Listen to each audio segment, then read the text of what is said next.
Genius Kids.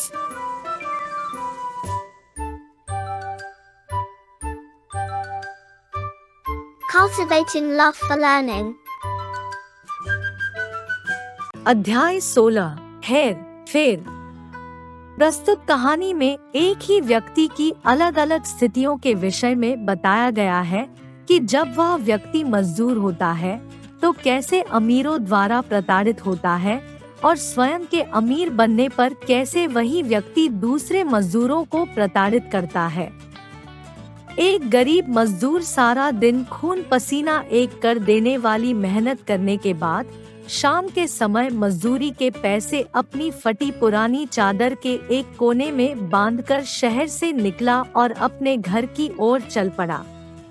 जब वह अपनी बस्ती के मुख्य मार्ग पर पहुंचा तो बहुत दूर से उसने अपने कच्चे झोंपड़े में से धुएं को आकाश में मिलते देखा। देखते ही वह समझ गया कि उसकी माँ उसके लिए खाना पका रही है। वह जल्दी जल्दी चलने लगा। उसके घर में सिवाय उसकी बूढ़ी माँ के और कोई सगा संबंधी न था। उसके घर में एक चूल्हे और 2-4 बर्तनों के अलावा और कुछ भी न था, मगर फिर भी वह खुश था क्योंकि उसकी चादर में मजदूरी के पैसे बंधे थे। उसके दिल में आशा भरी थी।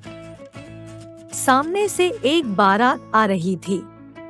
मजदूर ने देखा और उसे ख्याल आया, हो सकता है कभी मेरा भी ब्याह हो और मैं भी बारात लेकर दुल्हन ब्याहने निकलूं।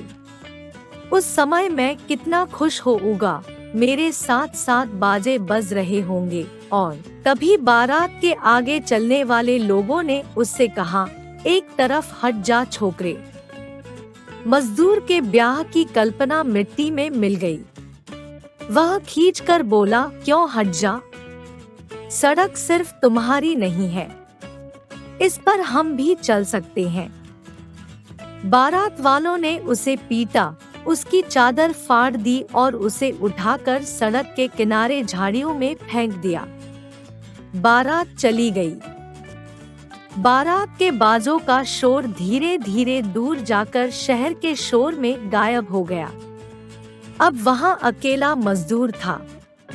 उसके चारों तरफ रात का सन्नाटा था, निराशा का अंधेरा था और दुखी दिल की आहें थी। वह घुटनों के बल धरती पर बैठ गया और सजल आंखें आकाश की ओर उठाकर शब्दार्थ, ख्याल, विचार, ब्याह, विवाह, छोकरा, लड़का, सिर्फ केवल सन्नाटा, खामोशी। बोला, हे प्रभु, हमारे पास न धन दौलत है, न महल अटारिया, न नौकर चाकर, फिर तूने हमें क्यों पैदा किया? क्या सिर्फ इसलिए कि अमीरों के नौकर आए और हमें मार पीट कर सड़क के किनारे फेंक दे? आखिर दुनिया को हमारी क्या जरूरत है? कई वर्ष बीत गए। मजदूर ने जी जान से काम किया। दिन का आराम बेचा, रात की नींद बेची, शतरंज की चालें चली, छल कपट व धोखे से धन पाया और धनी बन गया। अब वह मजदूर न था, अपने नगर का नामी रईस था। उसके संदूकों में रुपए और मुहरें थी। उसके रहने के लिए एक विशाल महल था। उसकी सेवा करने के लिए दास दासियां थी।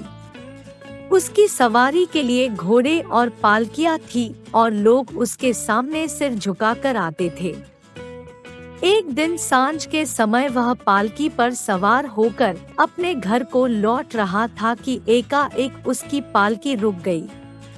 उसने पूछा, क्या है?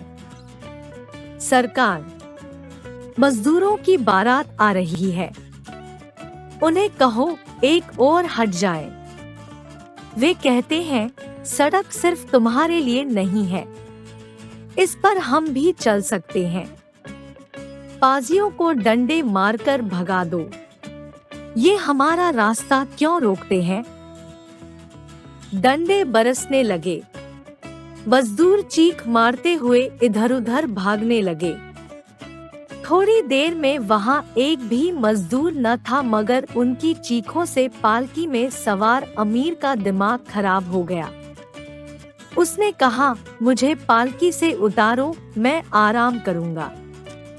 नौकरों ने सड़क के किनारे गलीचे बिछा दिए और अपने मालिक को आराम से बैठा दिया। वहां बैठते ही उसे एहसास हुआ जैसे वह यहाँ कभी पहले भी बैठ चुका है, शायद कई वर्ष पहले, शायद किसी पिछले जन्म में। इस समय उसका शरीर अपनी पोशाक में गर्म था। उसके सामने उसके नौकर हाथ बांधे खड़े थे और शहर में उसके राजसी महल का द्वार उसके लिए खुला था। वह गरम गलीचे पर पालथी मारकर बैठ गया और अपनी आंखें आकाश की ओर उठाकर बोला, हे प्रभु, इन अभागे मजदूरों के पास न धन दौलत है, न महल अटारिया, न नौकर चाकर। फिर तूने इन्हें क्यों पैदा किया है? क्या सिर्फ इसलिए कि ये हम लोगों के रास्ते में आ खड़े हों और हमारा समय नष्ट करें? आखिर दुनिया को इनकी क्या जरूरत है? शब्दार्थ: शतरंज की चाल, धोखाधड़ी, उल्टे पुल्टे कार्य, रईस, धनी, अमीर, एकाएक, अचानक बाजी, दुष्ट, बदमाश। Like, share and subscribe.